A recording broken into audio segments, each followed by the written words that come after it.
উঠে গেছে, কারণ হচ্ছে আজকে আমার প্রচুর জন্মদিন। আর তোমার দাদাভাই উঠে আগে ফোনটা দেখছে কটা বাজছে।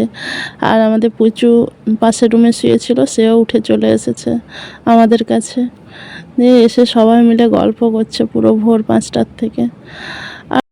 হ্যালো বন্ধুরা, welcome back to my channel Mampi kitchen and ব্লগে সবাইকে স্বাগত জানাই। তো বন্ধুরা, আজকে হচ্ছে বোনের বাড়িতে আছি। আর আজকে হচ্ছে বোনের ছেলের বার্থডে। তো সেই জন্য আমরা কালকে রাত্রেই এসেছি। তো রান্না বান্নার আয়োজন চলছে সকাল থেকেই। তো ওই যে মা আরে সব কাটছে, মাছের মারে, আর আমি রান্না করব। তো স্নান টান করে আমি রেডি হয়ে আসি, তো তারপরে আমি রান্না বান্না করব। তো যাই হোক, চলো এখন সবজি টবজি কাটা হোক, তারপর আসছি। তো দেখো, স্নান টান করে এখন আমি একদম রেডি হয়ে গেছি। দেখো, আমি স্নান টান করে একদম রেডি হয়ে গেছি। তো এরপর আমি রান্না করব। তো সেই জন্য বোন বললো, দিদি তুই মানে সকালে যে খাবারটা হবে তো সেটা এখন বানাবো। তো দেখো, সবাই মিলেই সবজি কাটা হচ্ছিল। সবজি কাটা হয়ে যেতে এখন ওই যে পেঁয়াজ রসুন মা কাটছে। আর দেখো, দিকে 3টে বটিন আছে, সবাই মিলে কাটছিল, বোন, আমি, মাসিমা।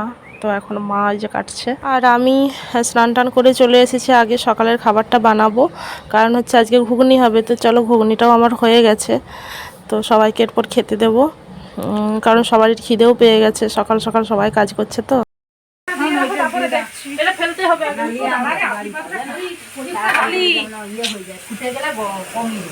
এখন বাড়ি যাও, একটু তাড়াতাড়ি করে দিয়ে যাও। চলো, মুড়ি খাবে, চলো। ভাতটা বসানোর জন্য টেনশন ছিল, এসো মুড়ি দিয়ে দিই। তো আজকে 3টে উনুনে রান্না হবে।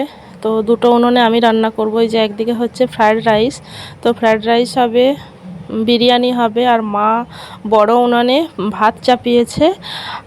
তো এদিকে সব কিছু কাজ করতে করতেও আবার বোন এদিকে রেডি করে দিয়েছে ওর ছেলেকে আশীর্বাদী করব। তো আগে বোন আশীর্বাদী করছে, তো তারপরে আমি করব।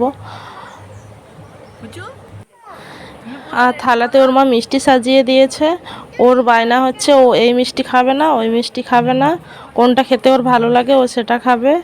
ওর সব সময় একটার পর একটা বায়না। সত্যি বাচ্চা ছেলে না, এই জন্যই তো।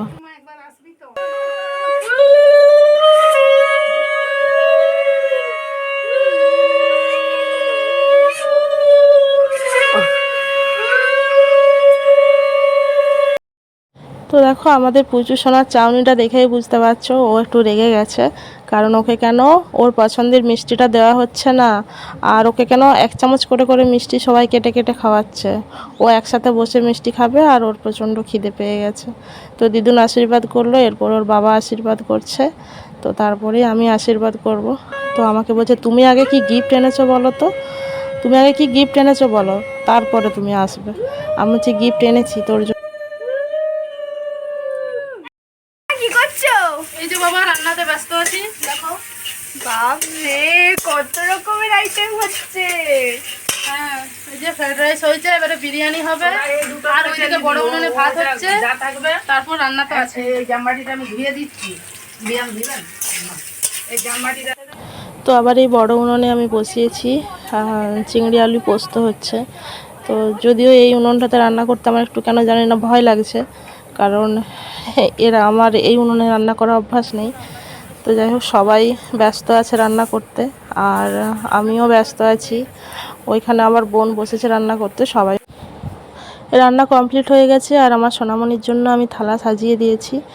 তো এখানে কি কি রান্না হয়েছে দেখতেই পাচ্ছ, বিরিয়ানি, ফ্রায়েড রাইস, সাদা ভাত, মাংস, মাছ, ডাল, সবজি, পনির, চিংড়ি পোস্ত, আর যে রুপোর বাটিটা দেখছো পায়েস দিয়েছে, তো এটা হচ্ছে রুপোর বাটি, ওইটা আমি দিয়েছি, রুপোর বাটি আর চামচ। তো আর জামা প্যান্ট দিয়েছি আমার পুচুকে। তো আর কি কি দিয়েছি সেটা আমি বলতে চাই না, কারণ অ্যাডভার্টাইজ করে বলার কোনো মানেই হয় না, আমি দিয়েছি যেটা। আর এখানে নিমন্ত্রিত যারা ছিল তারা সবাই এসে গেছে। তো পুচুর ভাতটা আগে সাজিয়ে দিয়ে তারপর আমরা খাওয়া দাওয়া আরম্ভ করে দিয়েছি, খেতে দেওয়া। আর সবাই এসেও গেছে একসাথে। তো বেশি এলাহি করে হয়তো কিছু করা হয়নি, না হলে হয়তো প্যান্ডেল করে বা বাইরে খাওয়ান দাওয়ানোর আরও ব্যবস্থা করা হতো, কিন্তু এটা ঘরোয়া ব্যাপার, আমরা ঘরোয়াভাবেই করেছি। তো এই আর কি, মানে বেশি কিছু ইয়ে করে করিনি। আর তাছাড়া বোনের বাড়িটাও এখন কমপ্লিট হয়নি, কারণ বোনের বাড়িটা ছাদ ঢালাই হবে, নতুন বাড়ি বানাচ্ছে। আর দেখো সবাই খাওয়া দাওয়া শেষে যে ভাই বোনের দুষ্টুমিটা একবার দেখো। দাদারাই বুঝবে। এই না ও দুজনে উঠবে, এবার ও সামালতে পারবে? বাঁদরের মতো ঝাপাচ্ছে। এই দেখো। ও বাবা রে বাবা, ছেলেগুলো কি করছে তোকে? হ্যাঁ, লাইট জ্বলছে জামাটা। চলো কেক কাটবে, চলো যাও, মা কি বলছে যাও।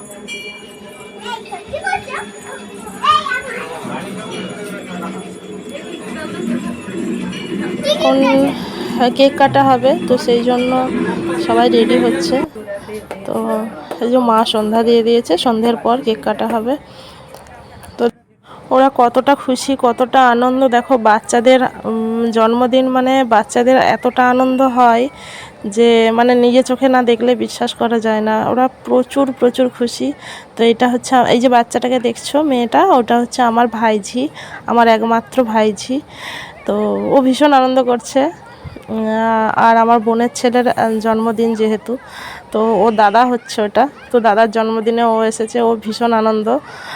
তো আর এখানে গান বাজছে বলে, তো সেই জন্য আমি মানে তোমাদের আনন্দ উচ্ছ্বাসগুলো দিতে পারছি না, কারণ কপিরাইট উঠে যাবে।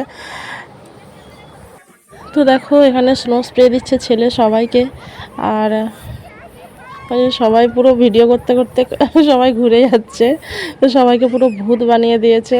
আর ছেলেগুলো ভীষণ আনন্দ করছে। আর আমাকে দেখো, আমারও অবস্থা খারাপ করে দিয়েছে। আমি শুধু মাথায় কিছু নিতে চাই না, কারণ মাথাতে উল্টোপাল্টা কিছু নিলে আমার চুলের ক্ষতি হবে। তো সেই জন্য আমি একটু বকছিলাম, আর ওর মাইমাকে পুরো ভূত বানিয়ে দিল। দেখো অবস্থাটা দেখো।